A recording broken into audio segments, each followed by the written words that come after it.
नमस्कार दोस्तों। विभिन्न सिविल सर्विसेज एग्ज़ाम्स के लिए जो साइंस का काफ़ी इम्पोर्टेंट टॉपिक है और साइंस एक जो सब्जेक्ट के रूप में अगर कहें तो क्लास 6 से लेकर क्लास 12 तक का जो बेसिक साइंस है वो हर एग्ज़ाम के लिए काफ़ी इम्पोर्टेंट होता है। तो ये मैं साइंस का सीरीज़ जो चला रहा हूँ, स्टार्ट कर रहा हूँ वीडियो सीरीज़, इसमें सबसे पहले क्लास 6 के साइंस से स्टार्ट करते हैं। और इसमें जैसे कि आप लोग स्क्रीन पे देख रहे होंगे तो क्लास 6 से मैंने स्टार्ट किया है। और ये जो नोट्स मैंने बनाया है, ये नोट्स जो मैं दिखा रहा हूँ, ये मेरे खुद के बनाए नोट्स हैं और एनसीईआरटी बुक से बनाए हुए हैं। और इसमें चूँकि मेरा मीडियम इंग्लिश था, तो मैंने कोशिश किया है कि एक-एक पैराग्राफ को, मतलब कि 7-8 पॉइंट को एक साथ लेकर के उसको गूगल ट्रांसलेट में मैंने हिंदी में ट्रांसलेट कर दिया है, हिंदी में उसको चेंज कर दिया है। और 7-8 पॉइंट के बाद आपको हिंदी में भी पॉइंट मिल जाएगा। ये करने का मेरा एक पर्पस ये था कि जो लोग नोट्स नहीं बनाना चाहते हैं, वो यूट्यूब का स्क्रीनशॉट लेकर के अपना काम कर सकते हैं।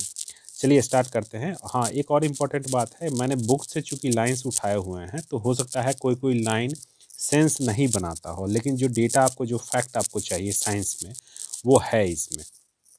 ठीक है, स्टार्ट करते हैं। तो सबसे पहले अगर स्टार्च का अगर हम टेस्ट देखें, तो किसी भी फूड आइटम में अगर स्टार्च का टेस्ट करना हो, तो उसके लिए हमें डाइल्यूट आयोडीन सॉल्यूशन लेना होता है और उसको उसमें डालना होता है। और उसके फूड आइटम में कुछ कलर चेंज अगर होता है, मान लीजिए अगर ब्लू ब्लैक कलर अगर हो जाता है उसका, तो इसका मतलब हम समझते हैं कि फूड आइटम में स्टार्च है।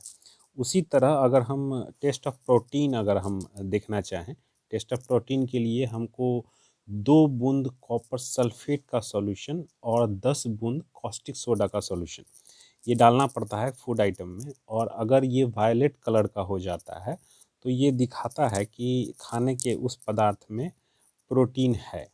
ठीक है, इसी तरह अगर हम फैट की बात करें, तो किसी भी फूड आइटम में, खाने के पदार्थ में अगर उसको अगर पेपर पर रखें और उसमें अगर वायली पैच हो जाता है, अगर उसमें थोड़ा-सा आप देखते हैं ना, घी तेल वगैरह रख देते हैं तो एक पैच हो जाता है पेपर, तो ये दिखाता है कि फूड आइटम में फैट है।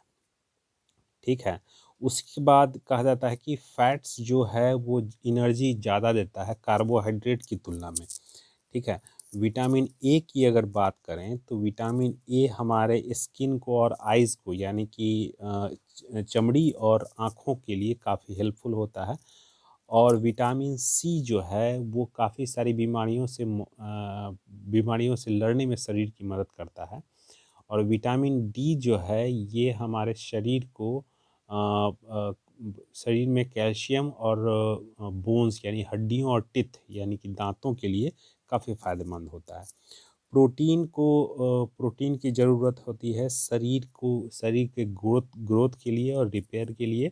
और इसको बॉडी बिल्डिंग फूड्स भी कहते हैं। ठीक है, राइस के केस में राइस में ज़्यादा कार्बोहाइड्रेट होता है। अदर न्यूट्रिएंट, जो दूसरे न्यूट्रिएंट होते हैं, उसकी तुलना में राइस में ज़्यादा कार्बोहाइड्रेट होता है। और राइस को हम लोग carbohydrate rich source of food भी कहते हैं। इसी को, इस 7-8 पॉइंट जो हम देखे हैं, इसको अगर हिंदी में देखें, तो हिंदी में ये रहा स्क्रीन पर आपके सामने।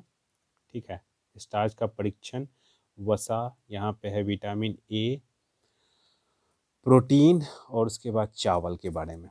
उसके बाद अगर हम देखें तो कुछ-कुछ भी कॉमन बीमारियां हैं जो विटामिन्स या मिनरल्स हैं उनकी कमी से जो होती है। जैसे विटामिन ए की कमी से जो आँखों में है वो विज़न का लॉस हो जाता है, आँखों की रोशनी ख़राब हो जाती है। और रतौंधी भी इसको बोलते हैं। विटामिन बी1 की कमी से बेड़ी-बेड़ी हो जाती है। विटामिन सी की कमी से स्कर्वी होती है, दांतों की बीमारी होती है, वो मसूड़ों से खून वगैरह आता है। विटामिन डी से रिकेट्स होता है और इसमें जो हड्डियां होती है वो मुलायम हो जाती हैं और टेढ़ी हो जाती हैं। डिकेट्स में याद होगा बच्चों का जो पैर टेढ़ा हो जाता है, विटामिन डी की कमी से होता है वो। कैल्शियम की कमी अगर होती है तो हड्डियों और दांत झड़ने स्टार्ट हो जाते हैं, वीक हो जाते हैं। आयोडीन की कमी से ग्वाइटर नाम की बीमारी होती है। और इसमें जो गर्दन में ग्लैंड हो जाता है, फूल जाता है गर्दन। आयरन की कमी से एनीमिया हो जाती है और इससे शरीर में वीकनेस आती है। उसके बाद अगर देखें तो कुछ एग्जांपल्स हैं सिंथेटिक फाइबर्स के, सिंथेटिक कपड़े जिसको कहते हैं पॉलिस्टर, नायलॉन या एक्रिलिक होते हैं, ठीक है। उसके बाद अगर हम देखें तो जो कॉटन होता है यानी कि रुई होता है उसके बॉल्स होते हैं, और जूट जो मेनली भारत में अगर कहें तो वेस्ट बंगाल, बिहार और असम में होता है, ठीक है। उसके बाद कुछ जो खाद्य पदार्थ होते हैं जैसे चावल होता है, मान लीजिए गेहूं में जो दूसरे पर जैसे कंकर पत्थर होते हैं उनको थ्रेशिंग, विनोइंग और सीविंग से ये मेथड्स होता है सेपरेट करना, साफ करने के लिए, ठीक है। एक सेडिमेंटेशन का एग्जाम्पल दिया हुआ है। सेडिमेंटेशन में किसी पदार्थ को अगर जैसे मान लीजिए गेहूं के साथ पानी का कंकड़ वगैरह है, उसको अगर पानी में डाल देते हैं तो भारी जो गेहूं की कहीं गेहूं का एग्जाम्पल तो यहाँ पर गलत होगा, लेकिन भारी पदार्थ जब पानी में सेटल हो जाते हैं तो उस प्रोसेस को हम सेडिमेंटेशन कहते हैं, ठीक है। और जब पानी को निकाल लिया जाता है तो उस प्रोसेस को डिकेंटेशन कहते हैं, ठीक है।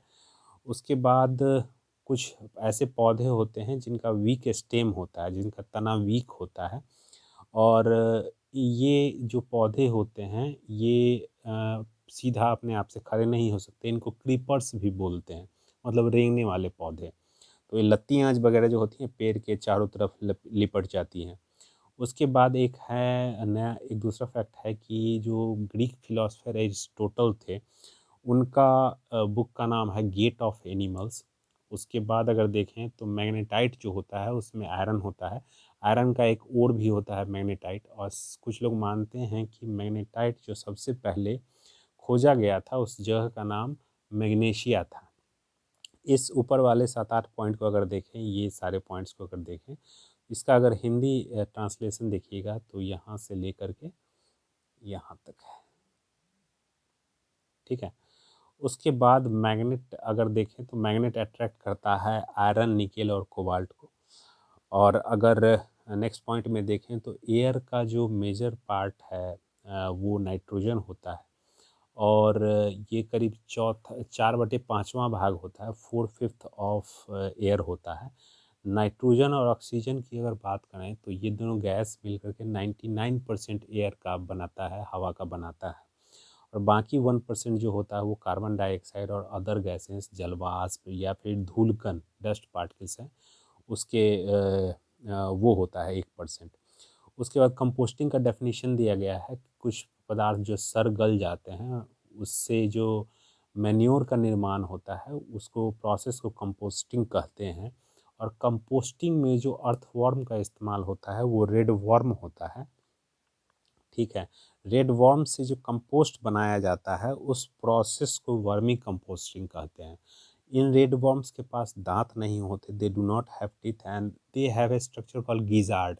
गिजार्ड होता है वो अपने खाद्य पदार्थों को चबाने में उसकी मदद करते हैं, ठीक है। उसके बाद ये जो अभी सारे पॉइंट्स इंग्लिश में थे, ये इसके सारे पॉइंट्स का हिंदी ट्रांसलेशन ये है, अभी स्क्रीन पे आपको दिख रहा है।